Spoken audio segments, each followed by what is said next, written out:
A gente está fazendo aqui um estudo semanal sobre leis. A gente está agora estudando sobre o mês de Elul, que a gente está agora.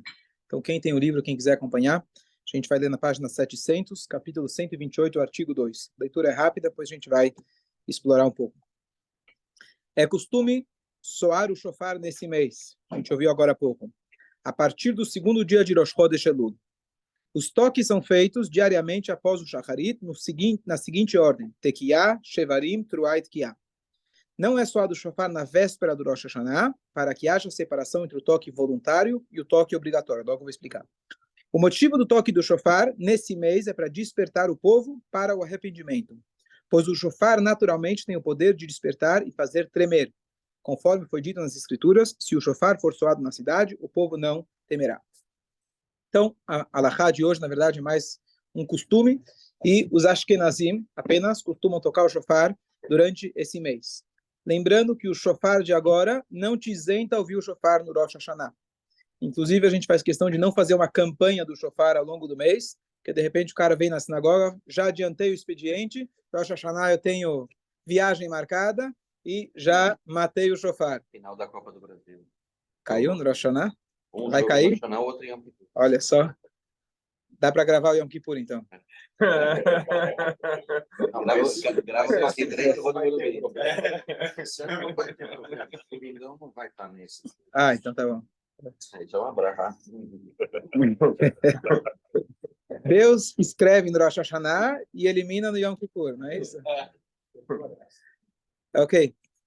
Então vamos aproveitar como a Halachá fala sobre o shofar, e acho que o momento mais chave do Rosh Hashanah é o shofar.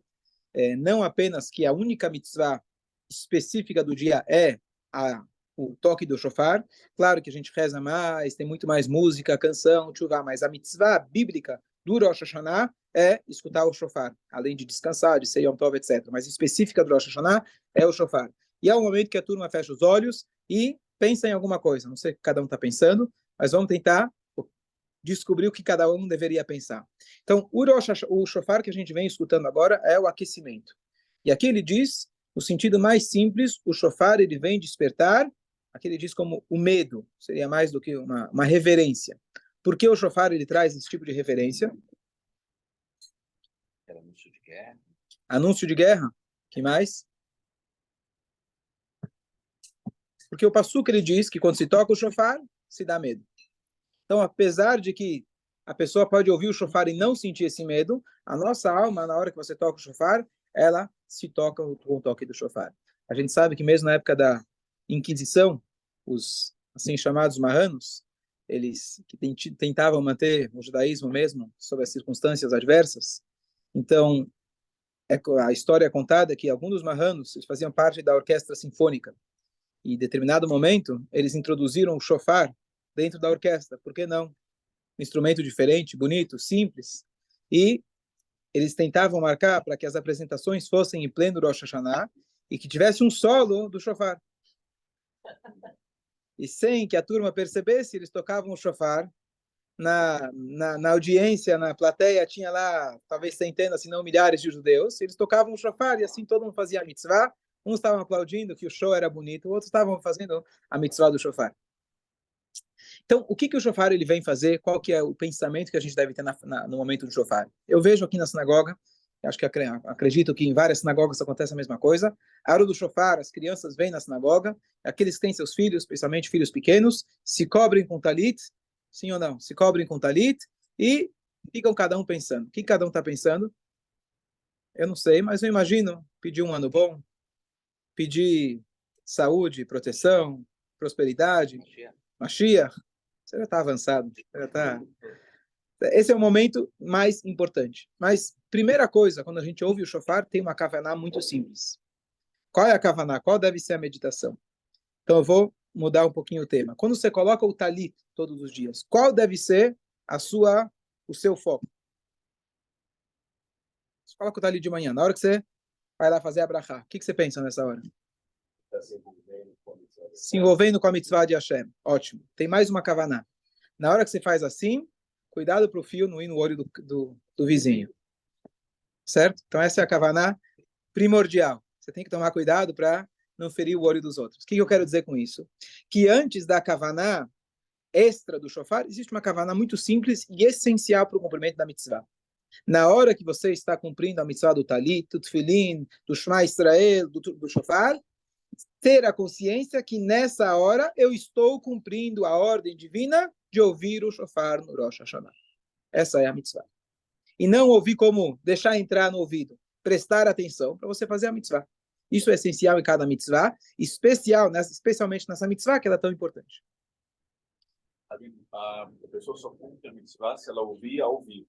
Ao vivo. Ao vivo. Porque ouvir ao morto não é... Não, porque às vezes a pessoa está num lugar longe, está num lugar... Não, e aí, não. Então, a verdade é que, só para você ter uma ideia, muito antes de existir qualquer tecnologia, a Mishnah diz o que acontece quando alguém toca um shofar dentro de um poço, um buraco, dentro de um poço. Não vale. Por quê? Você está ouvindo o eco. Então, se o eco da própria voz não vale, o que é a transmissão eletrônica transformada que passa pelos fios e chega no outro lado? Com certeza não vale. Certo? Que é, na verdade, uma imitação perfeita do toque, mas não é o toque. Certo? Que é? Então, a mitzvah número 1 é a gente ouvir o shofar. Quantos toques a gente deve ouvir para a gente cumprir a mitzvah? Então, são 30 toques, que na verdade é aquilo que a gente ouviu hoje, vezes 3. Certo? Aquele toque comprido, o médio, aquele rapidinho, o comprido. Comprido, médio, comprido. Comprido, rapidinho, comprido. Certo? Essa é a mitzvah, a gente fazer isso 3 vezes no Rosh Hashanah. Assim a gente cumpre a mitzvah. Uma vez? Uma vez, mas essa vez tem que ser completa. Completa são 30 toques. Então, mas normalmente quando é tocado, já é 30 vezes. Não. Então, tem alguns momentos que a gente toca durante a reza. Tem a primeira vez que o Hazan vai lá e toca lá na frente, o Baltoquer, ele toca. Aquela primeira sessão é o mínimo para você cumprir a mitzvah. Depois, ao longo da reza, tem várias vezes que ele vai tocando, mas são toques menores. São combinações menores. E essas não são suficientes. Precisa vir uma combinação inteira para você poder cumprir a mitzvah. Então tem essa no começo, que é completa. Que é a completa, e depois tem quebradas. Então, mas aí a pessoa chegou atrasada. Quando tem outra... No final, normalmente a gente toca mais uma vez. Tem alguns que fazem questão de tocar mais uma vez pelo costume, outros a gente faz questão de tocar. Tem os kabatim, que vêm de todas as sinagogas, eles se reúnem aqui, depois que fecha todas as sinagogas, ou eles terminam o serviço, e o pessoal da segurança se reúne aqui e a gente toca para eles de novo, para fazer a mitzvah. E tem alguns que também vão andando pela rua e tocando. Aí você fala com o Arthur, ele vai te contar a história. Você falou fechar o olho, eu não entendi se as pessoas fecham ou se... Não tem obrigação de fechar, a obrigação é você prestar atenção no toque do shofar. Agora, qual deve ser a meditação? Então, eu acho que naturalmente as pessoas tendem a pensar nos seus familiares, tendem a pensar uma proteção, uma segurança, etc. Mas, no Rosh Hashanah tem algo muito mais importante da gente pensar. O toque do shofar, ele representa a coroação do rei. Antigamente, ou não antigamente, alguns meses atrás, a gente teve a lembrança disso, a coroação do rei Charles, e você tem toda uma cerimônia especial que se faz, que lembra, na verdade, como que funcionava antigamente, mas, na verdade, através do toque do shofar, é uma declaração de coroação. Nós estamos aqui para servir mais do que receber. Então, apesar que no Rosh Hashanah a gente pede, tem um momento onde a gente deve pensar, não estou aqui para pedir apenas, eu estou aqui para dizer a Deus que Ele é o eixo da minha vida. E aqui eu abri um parênteses para algo que todo ano eu explico e acho que é essencial para a gente entender o que de fato é o Rosh Hashanah.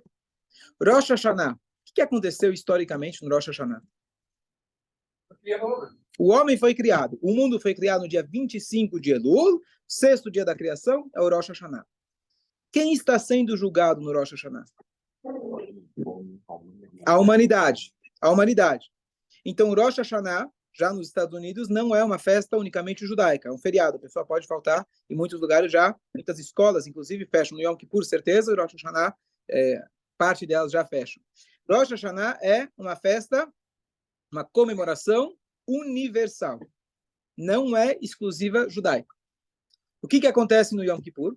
Se no Rosh Hashanah é o julgamento, o que tem no Yom Kippur? Assina. Tá, a primeira ele escreve, a segunda ele assina. Por que você já não assina de vez? Aquele cara faz reunião de condomínio, você conhece? Faz a reunião para marcar outra. Não é assim que você faz? Você não, você chega lá para resolver, mas o pessoal... Hã? Reunião de condomínio não sei nada. Você não sabe nada. Eu conheço o Moisés, o que ele faz. Ele é meu sócio. Lamento. Mas eu acho que ele fica no escritório e ele manda você lá para as reuniões. É ou não é? Tá certo. Então acertei. Então a pergunta é, que história é essa? Você escreve, Deus para escrever? Ele está na dúvida, ele fica na dúvida, sei lá, esse cara está no mais ou menos. Aí depois vou dar uns 10 dias aí para ver quem que ele, se ele melhora ou não, e no Yom Kippur eu vou decidir. Ele fica na dúvida? Então, quem que é inscrito no Rosh Hashanah? Quem que é pendente até o Yom Kippur?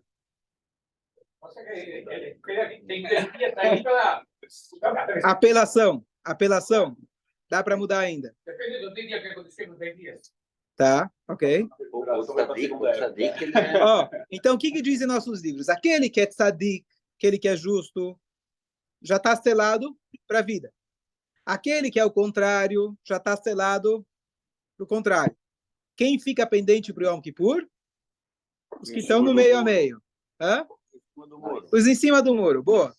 Agora, pergunta a vocês. Seja lá como for o julgamento divino, não é por quantidade, é por qualidade. A gente não sabe como que ele julga. Às vezes uma pequena mitzvah, que para a gente possa parecer pequeno, vale muito. Então a gente não sabe. Mas seja lá como for o julgamento divino.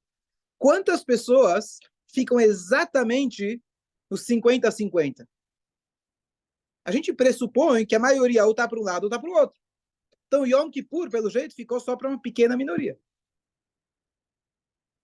Porque quem já é tzadik, quem já tem a maioria de méritos, já foi escrito. Quem já tem a maioria contrária, já foi escrito.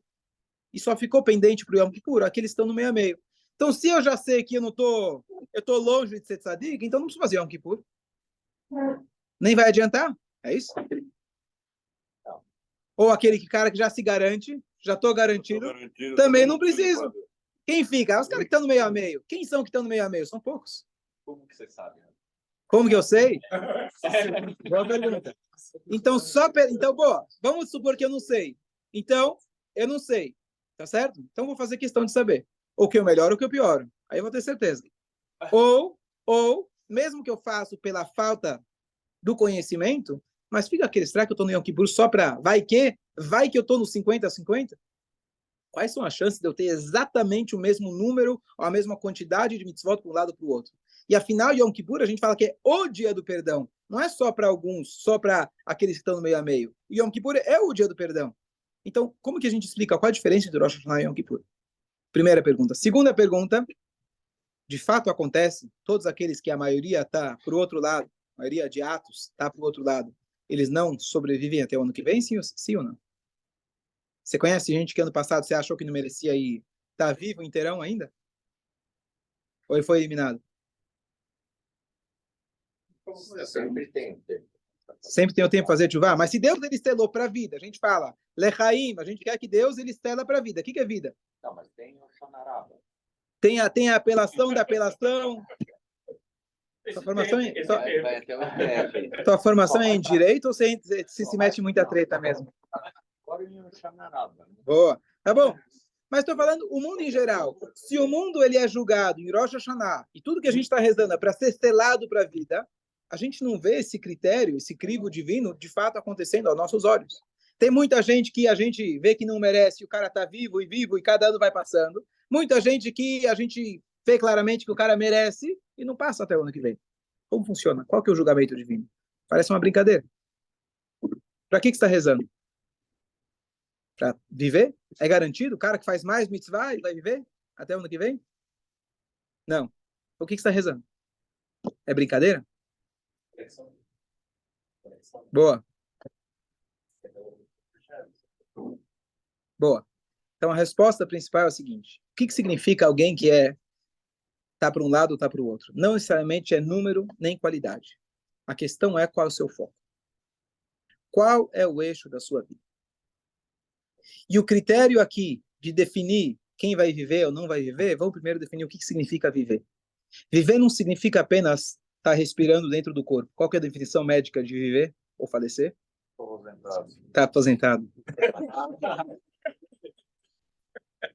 Eu vou poder usar essa desculpa quando eu ficar velho também? Rabino, estou aposentado. Eu esqueci. A gente estou essa semana que o sábio, mesmo depois que ele esquece a Torá, ainda ele mantém o status dele de sábio, mesmo que ele esqueceu. Então, com certeza, a definição médica, a definição científica não é o que a gente está falando. Claro que a gente também está pedindo pela vida material e vida física. Viver significa o seguinte: você ter o eixo da sua vida que é ligado com a fonte da vida. Você falar, eu quero estar conectado com a fonte de vida, eu quero estar conectado com a verdade, eu quero estar conectado com a Hashem. Isso significa viver. O contrário disso é aquela pessoa que fala, eu quero cuidar da minha vida e não preciso dar conta para ninguém. Apesar dele, às vezes, ter um sucesso aparente, material, incrível, mas ele está se desconectado, ele está desconectado da fonte da vida. No Rosh Hashanah, a gente tem uma escolha. O que a gente está pedindo para Deus? Existem duas formas de você julgar uma pessoa. Se você tem uma empresa muito grande, você tem aquilo que se chama o salário por mérito, e você tem o bônus no final do ano, que é uma divisão, vamos supor que é igual. Vamos supor que é igual. Apenas pela tua posição, independente daquilo que você fez. Tem duas formas de você avaliar. Você pode ser avaliado individualmente, ou você pode ser avaliado como quanto a empresa fez esse ano. Se você é um bom funcionário, você prefere um julgamento individual ou um julgamento... E a empresa não está indo tão bem. Você prefere o julgamento individual. Se você não... A tua performance esse ano não foi das melhores, mas a empresa foi bem, você prefere qual tipo de julgamento? O geral. Tá certo? Um Yehudi chega na véspera do Rosh Hashanah, ele pode dizer o seguinte: Deus, não sei como que tá minhas contas. Talvez a minha performance não foi das melhores. Mas eu posso ser julgado com a humanidade. E não é só a humanidade. O mundo inteiro, o universo inteiro é julgado no Rosh Hashanah. Uma vez que o homem é o objetivo da criação, o elefante, a barata e a lagartixa também estão sendo julgadas nesse momento. A gente pode escolher ser julgado de forma global ou a gente pode ser julgado de forma individual. Qual que é melhor? Então depende. Depende da minha performance. Ou depende de outra coisa. Alguns falam, eu prefiro nem que olhe para mim. Melhor não olhar para mim, olha no geral, tá tudo ótimo. O Yehudi, ele vira e fala no Rosh Hashanah: eu prefiro ser julgado diretamente por você. Avinu, Malkeinu, em lá no Melech-Halatá. Eu quero ser julgado por você. Vai doer mais, talvez você vai ser mais rígido, mas eu estou sendo julgado por você. Eu tenho atenção especializada, individualizada para mim. Isso significa alguém que escolheu para ele o eixo da vida, que é Hashem. Pode até ser que eu saia perdendo se eu tiver um julgamento individual, mas eu sei por quem eu estou sendo julgado. É pelo meu pai, pelo meu rei. Então, o que o judeu ele fica falando no Rosh Hashanah? Aquele que é julgado, já selado no início, aquele cara que já está, para ele, o eixo da vida dele é absolutamente Deus. Levanta a mão quem está nisso. Eu só levantei para mostrar para levantar a mão. Não. Quantos de nós absolutamente estão desconectados de Deus? Quem sobrou? Que está no meio? Um pouquinho para Deus, um pouquinho para mim. Um dia eu quero ser julgado de forma global, porque hoje não mereci tanto. Um dia eu quero ser de forma individual, porque eu quero estar mais conectado. Quem fica em cima do muro? A maioria de nós. Então, o Rosh Hashanah, aquilo que a gente é escrito, o que significa? Nós estamos escrevendo nosso destino. A gente está dizendo para Hashem, eu não quero hoje ser julgado. Eu sei que hoje você está julgando, mas esse julgamento para mim não vale. Eu prefiro uma atenção individualizada. Chega no Yom Kippur, quem fica pendente para o Yom Kippur? A grande maioria, que somos nós. Que a gente às vezes quer um julgamento mais individualizado, a gente fala, deixa Deus de lado, fica lá na sinagoga, enquanto eu dou uma aproveitada. Está muito teórico. Vou dar um exemplo muito bonito. Você é convidado numa festa. Aquela festa tem que ir de smoke. Então, você vai lá. Quantos pratos de comida você pode? Quantas vezes pode fazer a fila para comer? Quantas vezes você vai? Quantas quiser. Hã? Quando eu falo com os donos... Não vou repetir aqui. Quando eu falo com os donos de buffet, eles falam, vocês não têm ideia. O que a gente cozinha para vocês, a gente cozinha, calcula 10 vezes mais. Parece que o desespero ainda, o trauma da guerra ficou no sangue nosso, e quando tem comida, deixa eu garantir os próximos meses, tá certo? Mas você está de convidado numa cerimônia, numa festa, você não vai fazer aquele prato de pedreiro. Pelo menos vai fazer uma fila a segunda vez e vai trocar de prato para não ficar feio, né? Você está pegando já pela quinta vez fazendo a mesma fila. Então fica chato. Você tem outro tipo de pessoa, aquele que não foi convidado na festa. Quem é? O garçom. Aquele cara que está lavando o prato. Quem são os que mais comem normalmente nesse tipo de festa, que cozinham com abundância? Que leva para casa ainda peca, né? Estou falando aqueles que colocam chocolate no bolso e derrete e chega em casa. As mulheres que vêm com a bolsa, tá certo? Eu estou falando, quem é que leva para casa mais? Quem é que come mais? O garçom come mais. Às vezes você pode ser o garçom e comer mais.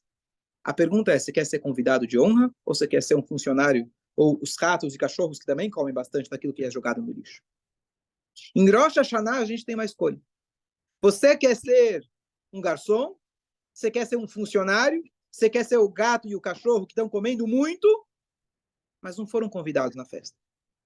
Ou você prefere ser um convidado? O crivo vai ser diferente, vai ser mais rígido, mas eu estou aqui ao lado do dono da festa. E é isso que Yodi ele declara no Rosh Hashanah.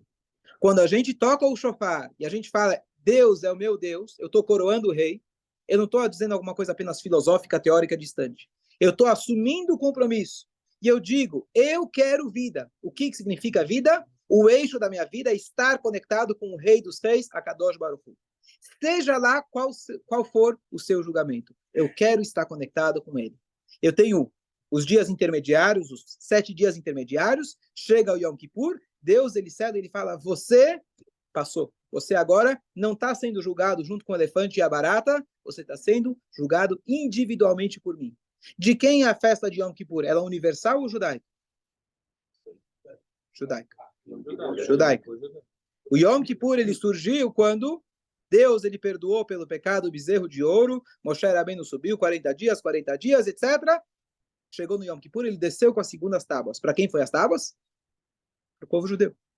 Por isso que o Rosh Hashanah ele é global, a gente está sendo julgado de forma global, aonde a gente declara, fala, eu quero Deus como meu Deus, apesar que talvez vai ser mais rígido, eu estou na festa, não posso comer tanto, tem as regras de etiqueta são muito mais rígidas, mas eu quero ser julgado por Deus. E chega no Yom Kippur, Deus fala, eu estou dando perdão unicamente para vocês. Eu estou julgando para vocês unicamente, de forma individual.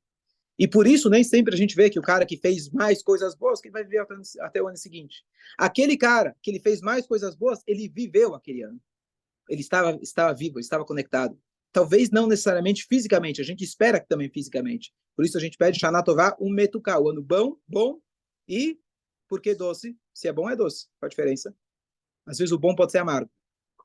Então a gente deseja que seja bom e doce. Mas mesmo que a gente não veja o doce de forma aparente, aquele que dedicou a sua vida, ele colocou o seu eixo de Hashem, como Hashem, é isso que ele faz no Yom Kippur. Essa é a nossa declaração. E a gente sai do Yom Kippur dizendo, Hashem, eu estou com você. Seja qual for a sua decisão para esse ano, eu sei que o meu eixo, vou estar sempre ao lado de você na festa. Talvez eu comer um pouco menos, talvez eu comer um pouco mais, mas eu estou ao seu lado. Já aqueles que foram decretados, aqueles que foram selados por outro lado, sim, tem apelação, ainda dá para conversar, Hashem sempre aceita, ao longo do ano também dá para fazer chuva, mas significa aquela pessoa que não está nem aí, entre aspas, aquele cara que fala, eu não quero ter conexão nenhuma com Deus, eu prefiro estar com os cachorros. E essa é a decisão que a gente tem que fazer. A decisão que a gente tem que fazer nesse momento, quando a gente ouve o shofar, e a gente está agora se preparando, que é o que ele diz aqui para a gente deve colocar para a gente o eixo de nossa vida é Hashem. O toque do shofar não é para mim, o toque do shofar é para Deus. É a declaração que Deus é o nosso rei. Avinu Malkeinu é nosso pai e ele é o nosso rei. E com isso, a gente chega no Rosh Hashanah, se Deus quiser, não falta muito tempo, e a gente está com essa prontidão, com esse compromisso muito forte, que eu estou aqui para servir. Como disse um dos presidentes dos Estados Unidos, não pergunte o que seu país pode fazer por você, pergunte o que você pode fazer pelo seu país. Quem foi que falou isso? Kennedy. Tá bom. Que esteja em bom lugar. Ok, Shana Tová a todos. Claro. Aproveita. Quem precisa fazer o Kaddish, Dani faz também. Já foi embora. Pega um Kaddish aí.